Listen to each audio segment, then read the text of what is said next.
30-35% కూడా కంప్లీట్ కాలేదు. ఏమైందంటే గత ప్రభుత్వంలో గత పాలకులు ఏదో ఎలక్షన్ల ముందు ఆదరాబాదరాగా జనాలకు చూపించుకోవడం కోసం అని చెప్పి పాత కాంట్రాక్టర్ యొక్క టెండర్ని రద్దు చేసి కొత్త కాంట్రాక్టర్లను పిలిపించి ఆ ఎస్టిమేట్లో ఎన్నో తప్పులతోటి అధ్యక్ష, ఎన్నో మిస్ చేసి ఎస్టిమేట్ వేసిండ్రు అధ్యక్ష. మరి అప్పుడుతో పోలిస్తే జిఎస్టీ కూడా మరి 12% నుంచి ఇప్పుడు 18%కి పెరిగింది అధ్యక్ష. ఇట్లా ఎన్నో ఇబ్బందులతోటి ఈ కాంట్రాక్టర్లు కూడా పనులు చేయలేకపోతుండ్రు అధ్యక్ష.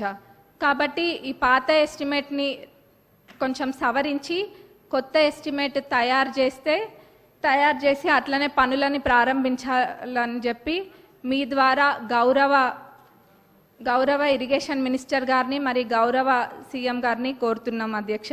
ఎందుకంటే చాలా పెద్ద ప్రాజెక్ట్ అధ్యక్ష, 78,000 ఎకరాలకి ఇది నీరు అందిస్తుంది.